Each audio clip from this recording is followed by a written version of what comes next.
নমস্কার, আমি জ্যোতিষ জ্ঞান কেন্দ্র থেকে শ্রী সুব্রত কথা বলছি। আজকে আগের দিন যেটা আমি বললাম, আগের বার যেটা আমি বললাম সেটা হচ্ছে তত্ত্ব সংক্রান্ত একটা কনসেপ্ট আমি দিলাম আপনাদেরকে। এবার এটা হলো শক্তি চক্র, ঠিক আছে? এটা হচ্ছে নর্থ, দেখা যাচ্ছে তো? ঠিক আছে, এটা হচ্ছে নর্থ, এটা হচ্ছে সাউথ। তো শক্তি চক্রটা থাকে এরকম ভাবে, ঠিক আছে? তো আমরা যখন বাড়ির মিডিলে বা ব্রহ্মস্থানে এটা এরকম ভাবে সেট করি, ঠিক আছে?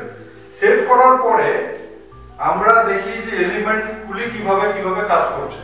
তো আমি যেটা বললাম, এই জোনটা হচ্ছে ব্লু কালার, এর অ্যান্টি কালার হচ্ছে রেড এন্ড ইয়েলো। এই দুটো কালার কিন্তু এখানে থাকলে এই জোনটা মানে মানি অ্যাট্রাকশন জোনটা কিন্তু ব্লক হয়ে যাবে, ঠিক আছে? ঠিক সেরকম ভাবে এটা হচ্ছে গ্রিন কালার, এয়ার কালার, ঠিক আছে? এর অপোজিট কালার হচ্ছে ইয়েলো এন্ড হোয়াইট। হ্যাঁ, ইয়েলো এন্ড হোয়াইট। এটা যদি এখানে থাকে তাহলে এই জোনটা কিন্তু ব্লক হবে, এর এনার্জিটা ব্লক হবে। ঠিক সেরকম ভাবে এটা হলো রেড কালার, মানে এটা হচ্ছে অগ্নিতত্ত্বের জোন। এই জোনটার অপোজিট কালার যদি হোয়াইট কালার বা গ্রিনিশ কালার মানে ব্লুইশ কালার থাকে, তখন কিন্তু তার এনার্জিটা ব্লক হয়ে যাবে, ঠিক আছে?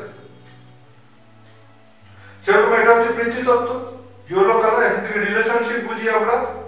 এই রিলেশনশিপের জায়গায় যদি ইয়েলো কালার বা গ্রিন কালার চলে আসে, ঠিক আছে, বা এই শেপ রিলেটেড কোনো ম্যাটার চলে আসে, অর্থাৎ কোনো ওয়েভ চলে আসে, বা আমাদের যেটা হচ্ছে বায়ুতত্ত্ব, যেটা হচ্ছে রেক্ট্যাঙ্গেল শেপ, সেটা যদি এখানে চলে আসে তাহলে সেটা নেগেটিভ হয়ে যাবে।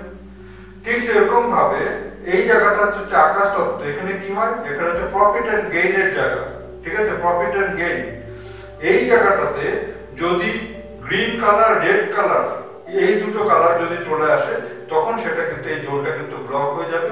সুতরাং এটা হচ্ছে শক্তি চক্র। এই শক্তি চক্রে যখন আমরা ব্রহ্মস্থান নির্ধারণ করে যখন এই শক্তি চক্রটাকে এখানে রাখবো, রাখার পরে তখন আমরা এলিমেন্টারি ব্যালেন্সগুলি বুঝতে পারি। যে পার্টিকুলারলি এটা সাপোজ একটা ম্যাপে এটা নর্থ বেরোচ্ছে, নর্থের সাথে যদি এটা ম্যাচ করে দিই, তখন আমরা এই জোনগুলি সব কটা বুঝতে পারি যে এখন নর্থ ইস্ট কর্নার কোনটা, নর্থ ইস্ট কর্নারের সাপেক্ষে কি কি এলিমেন্ট এর সাথে যুক্ত হয়ে আছে, কি কি নেই, বা কি কি আমাদেরকে অ্যাড করতে হবে। এরকম ভাবে আমাদের কিন্তু একটা আইডিয়া চলে আসে, ঠিক আছে? তো এরকম ভাবে কাজ করি।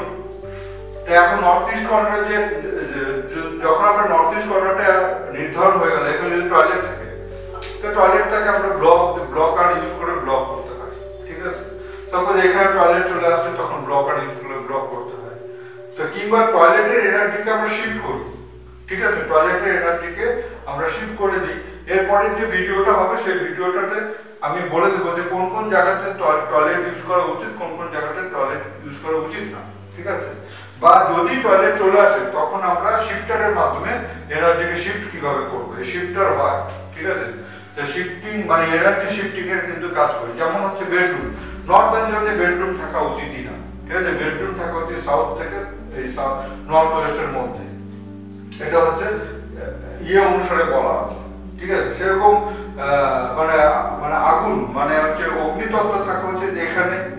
এবং কিন্তু রান্নাঘরের কিন্তু দুটো প্রভিশন আছে, সেটা হচ্ছে সাউথ ইস্ট কর্নার এবং নর্থ ওয়েস্ট কর্নার, ঠিক আছে? রান্নাঘরের দুটো প্রভিশন বাস্তবমতে বলা আছে, একটা হচ্ছে সাউথ ইস্ট, একটা হচ্ছে নর্থ ওয়েস্ট।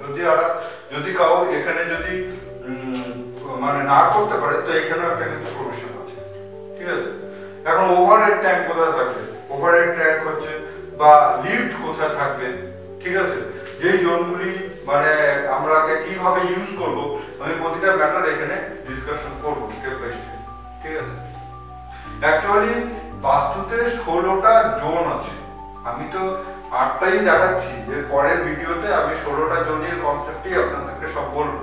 তখন আপনারা অ্যাকচুয়ালি বুঝতে পারবেন সেই জোনটা কি পজিটিভ কি নেগেটিভ, নেগেটিভ জোনকে কিভাবে আমরা আইডেন্টিফাই করব এবং তার পরিপ্রেক্ষিতে আমরা নেগেটিভ জোনে কি কি কাজ করতে পারি। হ্যাঁ, যেমন টয়লেট, ডাস্টবিন, সেফটি ট্যাঙ্ক আমরা নেগেটিভ জোনেই বানাবো, কিন্তু সেই নেগেটিভ জোনটা কোনটা আমি এর পরের ভিডিওতে দেখাচ্ছি, নেগেটিভ জোনগুলি কোনগুলিকে আইডেন্টিফাই করা হয়, ঠিক আছে? নমস্কার, আমার ভিডিও যদি ভালো লেগে থাকে আপনারা অবশ্যই ফলো করবেন, শেয়ার করবেন।